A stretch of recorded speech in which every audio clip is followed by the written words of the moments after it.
when we couldn't afford the VIP wristband at the wine event, we poured wine because I'd much rather pay moms in the community to talk about us than Google. You guys are getting too big for us.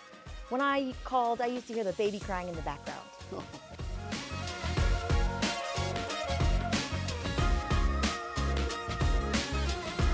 Hey, how's it going? It's Tim Brown, and this is the Plumbing and HVAC Hustle Podcast. And today I have Stephanie Allen from AirWorks Solutions on. What's up? Hey. We're talking about basically community involvement and identity and belonging in your area. And what I've seen you do well is engage the community and create an emotional attachment, essentially to your business. What are some things that you guys have done along those lines that you're proud of? You know, as you were introducing me, the first thing I thought is, well, we loved our brand first, and we loved our company first, and we built a company that we wanted to work for and that we wanted to work with. And so I think that it's really easy to promote yourself when you believe in that, you know, and we really believe at AirWorks that we're the best solution for our community. So when somebody sells something, we always thank them for serving the customer and protecting the customer from getting taken advantage of by anybody else. So it's that deep-rooted belief that we are part of our community and we are serving our community that guides us. I like that. Why do you actively engage in community events and local meetups? What's the deeper purpose behind your involvement there? Yeah, you know, Kevin and I are from the community that we have our business in. So we went to Camarillo High School. We grew up in Camarillo. And when we started, we didn't have enough money to advertise. And so we joined our local chambers and local networking groups, and we volunteered. And so when we couldn't afford the VIP wristband at the wine event, we poured wine. And then we got to mix with those people. And so from the very beginning, we started networking in order to survive. Right? And we're community service minded. Kevin's an Eagle Scout. His mom's been a teacher in the community for a long time. We believe in community. We believe we're better together, but we also are successful because of our community. I like that. I often tell this story on podcasts and things like that, but I talk about my first month in business. I had no money, but I took people out to lunch. That was my advertising budget. Okay. And like just the things that you're pushed to do when you have to, like I actually don't know how to get business yet. I'm trying to figure it out. I'm just going to go talk to people. Yeah. That's a strategy. I'm going to talk to as many people as I can and try to create some kind of positive emotions and vibes out with the people in my in my area. You had that backstory with the area you're serving. Yes. And what was the expectation? What did you do like when you first started to go live with the company? Like, did you promote it hard on social? Did you tell everyone that you're doing this now? How did that all go? It was 2010. So there was some social, but it isn't what it is now.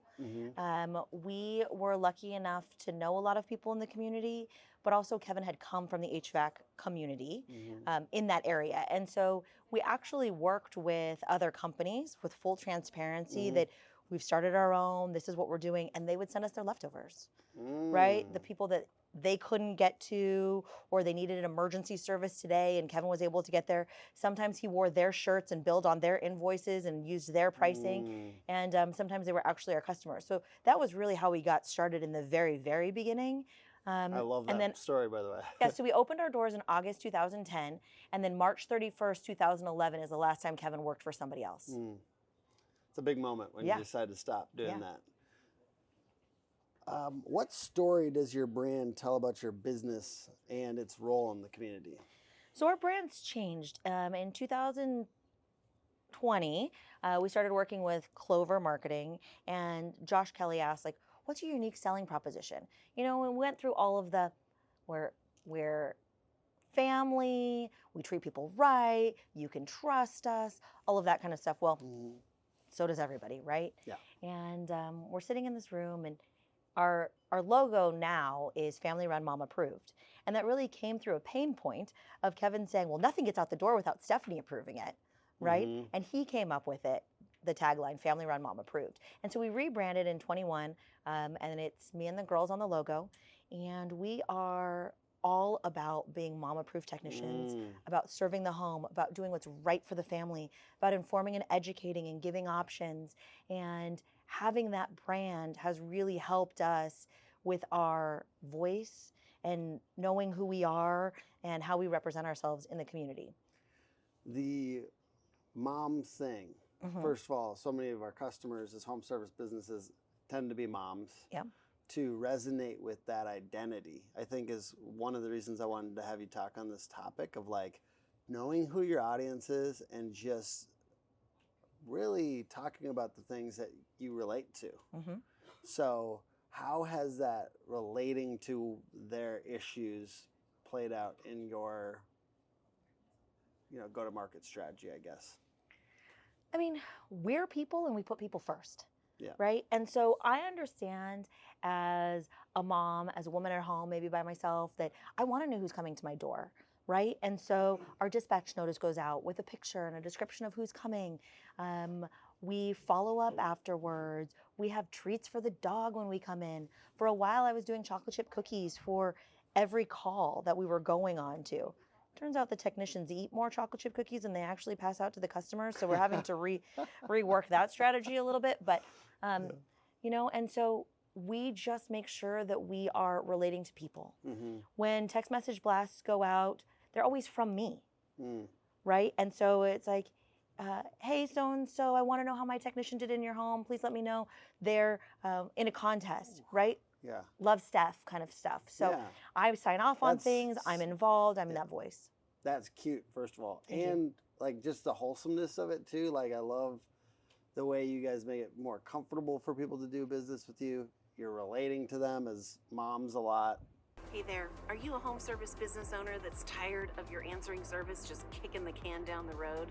Well, we can help. Pink Collars will assign a dedicated, supported, and trained individual to answer your phones, emails, texts, and even more. Give us a call at 888-325-7465, or better yet, check us out online, www.pinkcollars.com. A couple great quotes that I feel like relate to this topic. Seth Godin, big marketing guy, he says, people like us do things like this. We want our brand to feel like basically that they're part of an in-group and that they're part of a community. And that's how we make purchase decisions, frankly. Like that's the way I look at it too with Hook and our marketing is like, I want it to be a vibe and then people want to purchase from that vibe. And to me, it's like modern and humorous and whatever else. What do you think is that for your brand? Like, what is the vibe of like the people that want to purchase from AirWorks are like this? Trust. Yeah. Right? People know that when we make recommendations, it's for their safety, it's for their benefit, it's for the efficiency of their home. They don't feel sold to by us, right? People like to buy, but they don't want to be sold to, right? And so when you go in and you talk to them about what's best for their home and where their goals are and the things that they're worried about, that's important. Our vibe is very much like you're in the family. So our membership plan's a family club. We have a fan club for referrals because I'd much rather pay moms in the community to talk about us than Google, right? And so we have kind of what's like an MLM strategy with referral groups. I love that. So are you like outreaching every once in a while to like mom bloggers and influencers as well? We're working on that. Yeah. That's such a killer strategy. I hope you nail that because that, I mean, like, I will say moms just happen to be so good at social media a lot. And then they also love to share their opinions. And so like the ability to like tap into, I mean, we've just seen that with other home improvement stuff of like moms share stories. Moms spread the word. So I think that's brilliant. And I love that you got the fan club and the trying to get them to promote as well. Another really great quote on this topic is, your brand is what people say about you when you're not in the room. What do you feel like is that conversation right now for AirWorks? And do you think about that idea? Like basically like how word of mouth spreads? Do you do anything to try to actively get word of mouth to spread? I mean, we're always representing our brand, right? And we really care about our reputation. We're operating a business in our hometown. Mm-hmm. And so we take every review personally, and we respond to every review that way. But so does our team, Mm-hmm. right? And so, Can I ask you a yeah, behind the scenes question a little Ask bit me. here? We're gonna open it up. What was it like the first time you ever got a 1-star review? oh, it's awful. Like, tell My me. heart pounds. Can you tell me the story? Because I don't like, remember the first one. Okay, or like, okay. I would have thought you would have because I basically we got our first real one not that long ago, and I remember thinking like, this is the end. You know, like it's so crazy. I got 150. You know, there have been a couple that you're like, this one's just ridiculous. Yeah. And oftentimes I think people do use those 1 stars to get what they want because they know, family run businesses will just basically bend over to have them go away. Mm-hmm. And so what was really powerful when we got to a point where we didn't feel like we had to do that anymore, and we've gotten we had one star review because we were working for a home warranty company and the home warranty company wasn't serving the customer correctly, even though we told them what we expected them to do. We felt like that was out of our control. I remember that one being a big deal for us.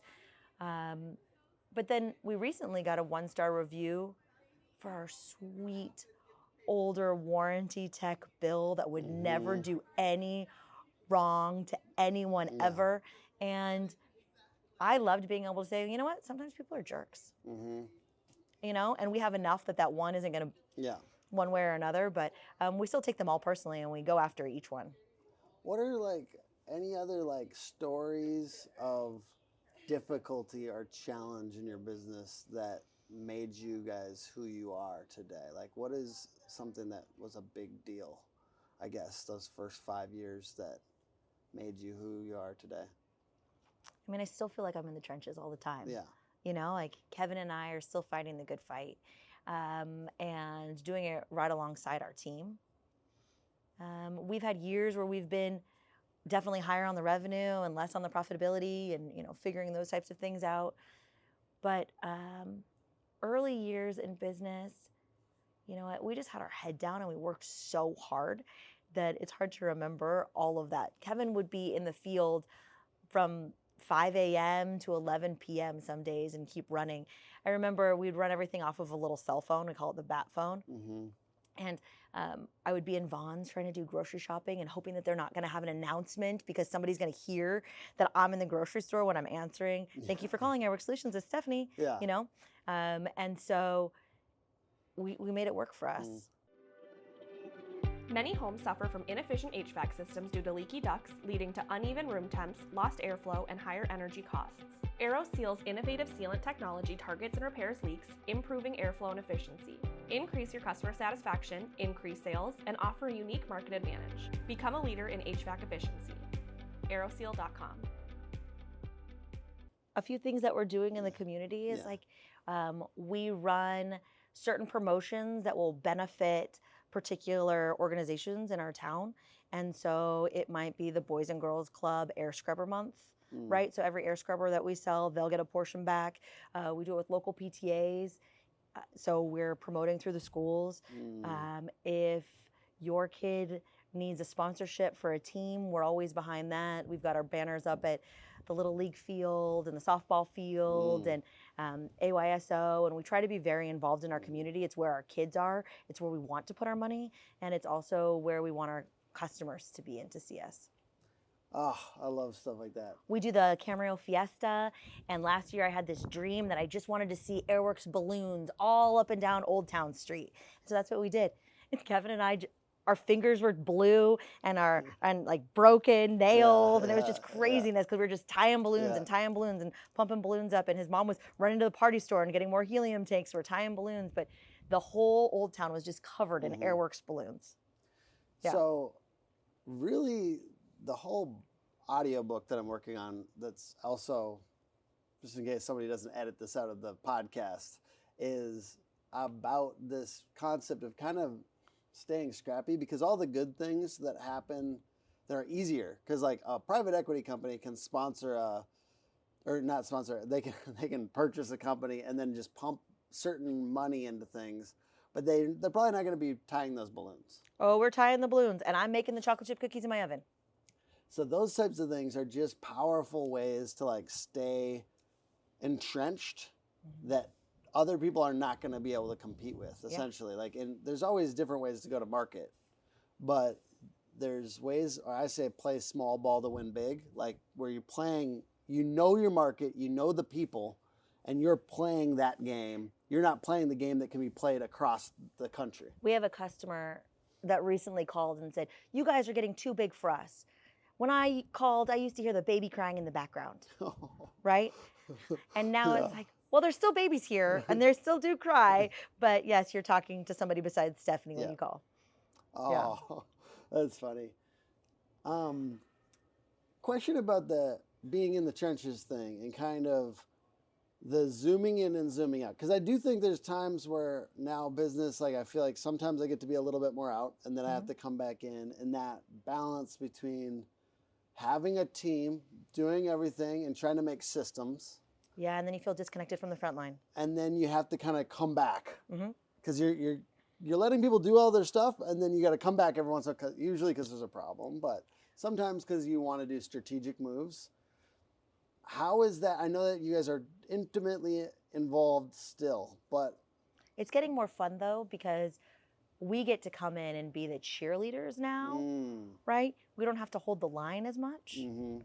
We have a team that's doing that, that is setting up the processes and holding people accountable. And so we're still involved in a lot of those conversations, but we're coaching them to be better leaders, right? And so even though we serve in the HVAC or the plumbing space, Kevin and I truly believe that we're a people development company. And so our job is to keep developing people. And the more people we can develop that then develop people, you know, the better it will be. And so we really see that growth happening in that direction. How many people do you manage personally? Like, do you have a tight group that then manages other people that? Yeah, my leadership team is 5. Okay. And you are closely involved with them and kind of like working on their development? Yes. How do you, and I'm asking selfishly for myself Sure.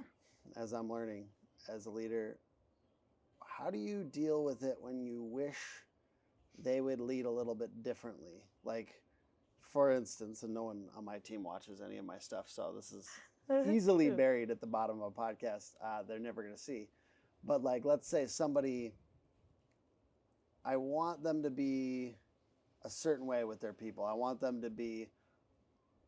to position our stuff as a prize to them. I want them, like as a leader, to position like being a leader at Hook as a prize. And they've kind of like been like, oh, do you want it? You know what I mean? Like, it kind of feels, basically what I'm saying is it's a nuanced thing. And so I have this tendency to want to rush in and be like, this is the way we're doing it now. You're generally good at leadership, but this thing. How does that person feel about their job? That person, I think, loves their job. How do they feel about getting this next person into that spot? They might, I guess I'm trying to read into that now. They might feel it's a very difficult position. They know that person that's going to take that job is going to be under a lot of pressure. So it's the same thing as sales. They're buying through their own wallet. Yeah. Right? And that's not their job. Right? So how would you have somebody sell an HVAC system? Right? A lot of our technicians don't own homes, don't own HVAC systems. They can't sell through their own wallet, right? What they need to do is they need to just present options. It is not their job to have ultimatums or to even give that nuance, right? That's up to the customer, or in this case, the teammate's job to figure out what they want. And so that teammate really needs to understand the goals of the individual first, right? And then let that person make those decisions and not sell through their own wallet. I think in this case too, and I hope this brings up some things that are interesting to you as well and to the audience, but I think what's interesting is sometimes people shouldn't be leaders, like that choose not to be. Like when you give them an option to be a leader, like, and they choose not to. Okay. It hurts a little bit as a business owner. Like I feel like it hurts my feelings, but then at the same time, they probably shouldn't be one potentially. Okay, so I don't know that you're giving them a choice to be a leader. You're giving them a choice to be a manager, right? And they're choosing that they don't want to manage, probably because they're not leaders. And so I think that there's a big differentiation between being a manager and being a leader. And not all leaders are actually at the management level, right? You could have leaders in your organization that are on the front lines, but they lead people. And sometimes you lead from the front, you lead from the back, or it's a chicken wing to come along with you. And so my guess is you are offering a managerial position that's hard. Yeah. Or has a lot of stuff going on, right? Yeah. And you have somebody that's really compassionate and thinking about life-work balance and thinking about capacity and other things. And they're trying to do their best by caring for that person. But as a leader, your job is to lead them to make their own decision. What are some things that you're experiencing now with your leadership team that are fresh and new and might be useful to other people out there? We are just going through the EOS process. And so we've had our focus day, and we have figured out our accountability chart and the seats that we need. Now, something that we are scrappy, right? So what we did was we would put a seat that really kind of nobody fit into, but we would put 3 butts in it, right? Like this person could do this portion of it, this person could do this portion of it, this person. And so then we found out that we had no accountability because everybody was responsible for that goal. Not one person responsible for that goal. And so we're trying to unwind that right now. And EOS is all about only one person can be responsible for that thing. Now you can have help, right? And there's a lot of people on that accountability chart with you, but ultimately that seat on the bus is filled by one butt. And so it's such a big deal. I'm actually like, it's funny you were saying the EOS thing. I was like excited for you. Like, I'm like, but it's a 2-year process. And I like want all the answers right now. And our EOS facilitator, he's incredible. He's like, Stephanie, we're going to do it this way. We're going to go through the process. Like he can keep me in line. I found that accountability chart exercise and some of like the initial things like were some of the most impactful of the experience. Like, I mean, there's a lot of really, really good things that happened from it, particularly like the meeting pulse and like the meeting structures and stuff like that. But the accountability chart was huge. We're already doing some of that. So we've like tiptoed in kind of in backwards ways because we've read parts of traction and we've done some other things. But what's really interesting about this accountability chart, and it will lead us into talking about other things, is that I took myself off of it. That's crazy. So everyone in the company had positioned me to be the visionary. And turns out that I have a really interesting spot because I can be the visionary, right? And I've done that for a lot of years, but I also sit in the owner's box. So I will always have purview over everything else going on in the organization. And it turns out that right now, me on that chart is not serving the company. And it's not serving my future goals either. And so I've taken myself off the chart. Now, I haven't exactly backed off. In fact, I've probably gotten more intense because I want to make sure that my leaders can do the things that I need them to do as I start to walk away. And so I'm diving in a little bit right now. But this is fresh. This is what's going on, is that we're figuring out how to position AirWorks to really be a platform brand to show the world what legacy brands can do, right? And so my passion project right now, it's called Fuel. And I'm creating what I'm calling a revolutionary growth collective. And it's a space where us legacy brands, us owners can come together and still have options, right? We still get to run our companies and we can do it efficiently and we can stack some cash and decide if we want to trade equity for that or not, and also level the playing field with PE. So right now, a big problem is you talk to all of these PE groups and like, there's no way you can touch my pricing, Stephanie. And you're right, we can't, because these PE groups are able to go in and negotiate with suppliers and distributors really low rates, right? So they're paying rock bottom, which means the rest of us have to cover the difference. Now, I'm not saying do away with PEs. I think there's a place for them, and I think there are some really great partners out there. I'm not ready for that. I want to keep building my brand. I want to keep building my team. I want to stay in my community. I want that for my company and for my team right now. And so what I would love to do is have a whole bunch of us owners come together and ask suppliers to just level that playing field, right? Bring PE up a little bit, bring us down a little bit, charge us the same amount.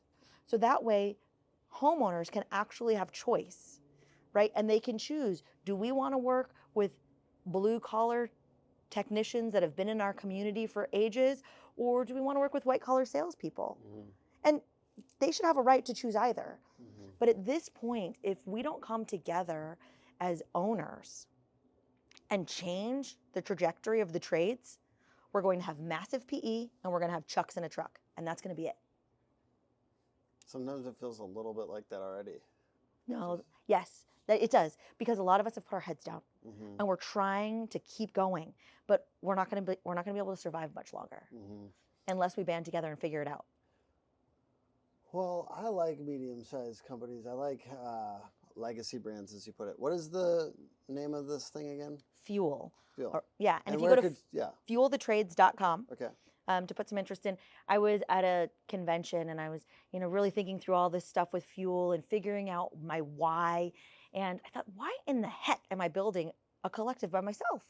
It's time to start talking to people about it and ask what they need and where we need to be and how are we going to fight the good fight together. And the only way is if we band arms, right? And if we figure out what's our why, and it might just be our why for right now. I really think that fuel is going to end up being almost a PE incubator in some ways, because it's going to help brands get ready for that next step. It may be that they continue to own for a long time. It may be that they find partnership. It may be something else. I don't know that answer. What I know is I need to build this right now, and the next answer will reveal itself. I dig it. With the competing with PE, I guess essentially like you're not anti-PE or anything like that. I'm anti-bad PE. What are, yeah, exactly. And I'm anti-bad trade owners in general, What is a few of the things that you think have been crucial to allow you to be competitive in this space where PE is kind of pushing in hard? Like, what do you feel like is your actual competitive edge there? I think the fact that we are a legacy brand, we've been in our community for 15 years. Kevin and I went to the high school where we serve, right? I think that that's important. We haven't had massive PE in our area either. I think that it has to do with the fact that we're on social, we're involved in our community. We live in a kind of a suburban area that's aware of that. But it doesn't mean, I used to be able to say, I know that this is the best price that you can get because I get the best pricing from my supplier, right? And I can't say that anymore. I can't say that because these PEs have come in and they have been able to negotiate these poor distributors down to nothing, where they now have to charge me more just to cover their own bills, right? And so I was working with one of my distributors and I said, I want to join an affinity group and get a discount. He said, Steph, I can't give you any more of a discount. Like there's nothing left. There's no more meat on the bone. I can't do anything else. So it doesn't matter if you join, one of these affinity groups where you have to pay $50,000 to get into, I still can't do anything for you. And so I'm thinking about them as well, right? They're being strong-armed into a situation of survival. It's like, I've heard of business. I'm an MBA also, right? So I've done a lot of case study and other things. And I think it was Clausen and Pickles that Costco almost put out, right? Because they wanted a certain size, they wanted it to fit on their shelf, and they wanted it at a certain price point. And that's hard. It's really hard for companies to do. Yeah, I saw somebody, I was talking to one of the private equity groups, and we'd love to work with you, by the way. But I was talking to one of them, and they showed me our competitors' pricing that they gave them, and I looked at it, I was like, ouch, you're doing that to them? Like, I was like, oh, like the pricing was like nothing. And I was like, wow.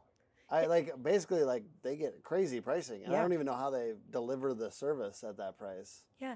I've had the distinct pleasure of being able to tour a lot of shops and a lot of places. And I love the Any Hour Group, right? And I think that they're doing a lot of things right. And this fuel idea is modeled a lot of that collective idea that they have. But when you go to Any Hour, you see a marketing department. Right? You see a recruiting department. You see their call center. And now we're trying to compete us small companies are trying to compete against that and build all of those things by ourselves. And what's happening is we're going to the internet and we're looking for gurus and we're looking for answers and we're pouring money into 100 different places and we're really thin, right? And our companies are suffering from that.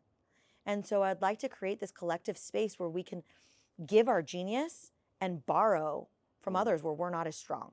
So that's the idea of the collective, right? I have a really strong infrastructure. I have Jessica Woodruff-Smith on my team building out our Service Titan, and the technology and things that we've created, huge.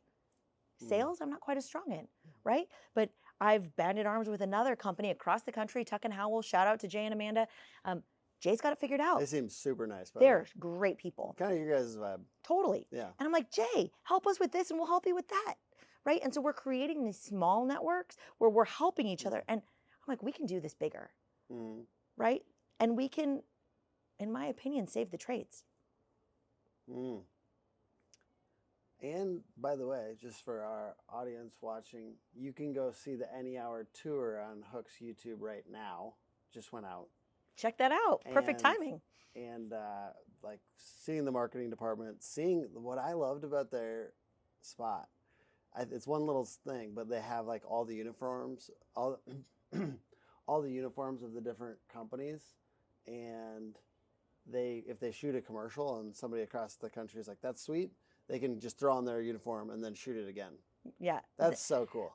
The economies of scale that they're able to provide is incredible. Plus, they get incredible pricing on equipment and material. When we were at Any Hour, I was sitting in the recruiting space and they were talking to me about things, and it clicked. This is how. So there's an Any Hour brand in my town. Like, this is how you guys call my technicians 5 times a week. That's how that other company is recruiting. Okay, Like, stop calling them. Yeah. They laughed at me and they Yeah. probably kept calling. Yeah. Yeah. But that's how they're able to do it because they have the manpower behind it. And Yeah, I don't fault them. I think it's beautiful for the people that want to go that path, you know? But if we don't evolve and if we don't figure out how to level the playing field and how to compete, we are going to be extinct. It's a very good idea. I love the collective, and I think it's so good that private equity is definitely going to want a piece of it. By the way, And you know what? Yeah. I'm not against some private investment. Yeah. So ideally, it'd be 40% private, 40% owners, and 20% people that are working in the companies that get some of this equity, right? And the idea is that fuel may have 10 to 25% equity in a company if wanted, if the owners want to trade equity for cash, right? Because a lot of times it's like, why did you sell? Well, we want to take chips off the table, right? And there's lots of ways to do that. I can help lots of ways to do that. But one of them might be this. And the difference is that I always want to give owners a chance to buy those shares back if they decide they want to do something else. And I don't feel like that happens anywhere else. But you should have the right to buy those shares back. And if you don't want to trade equity, you can pay to play. That's fine too. You can pay for collective services or whatever. You know, you need a call center, we'll lift that off your P&L, that type of thing. And then in my brainchild where it is right now, so there's like the fuel mothership, and there's a growth chamber, and there's a launch chamber. And when you're ready to launch and you're ready to get a partnership, we'll help you package that up. And maybe you join a few other fuel collective members, and you guys join together and you get a bigger multiple for that, right? And we'll have experts. We'll have a whole table of experts that can help with M&A. And they can help you sell, but they can also help you buy and tuck in and build your legacy brand to a point where you're ready for it to go, right? Because there's a lot of companies in my town that their owners are ready to retire, right? They don't know what to do with their business, or they're small and they're not really that attractive to PE. Come to us here. Yeah. Let's get them to the next level. I dig it. And is that ready to like somebody to join now if they go to that.com? We're ready to start talking about it, Okay. right? So go to fuelthetrades.com, put in your interest, tell me what you need, what you're looking for. There's a place on there that says owners deserve, right? Yeah. Owners deserve options, owners deserve growth, owners deserve cash, whatever it is. And I'm open to help to whomever wants to be involved to help build this. And it is going to take infrastructure and it is going to take funding. But if we can lend to people in the collective at a lower percentage that you can get from the bank, and we can do it faster, and we can do it with people that understand due diligence, and we can help with all of those answers, right? Like that's a strength and that's of mine. I'd like to give that to you. And I'd like you to help me open my plumbing department, really run my plumbing department, you know? And we can do that for each other if we put our pride down and we share our genius. Well, I dig it. Thank you for sharing. And Yeah. can you say your heating and airs companies.com and then the collective? Sure. I'm Stephanie Allen with AirWorks Solutions at airworkssolutions.com. And then my new passion project is Fuel, a revolutionary growth collective, and that's fuelthetrades.com. Awesome. And thank you guys for watching. This is HVAC and Plumbing Hustle podcast put on by hookagency.com and Hook Agency all over social. Thanks for having me, Tim. Absolutely.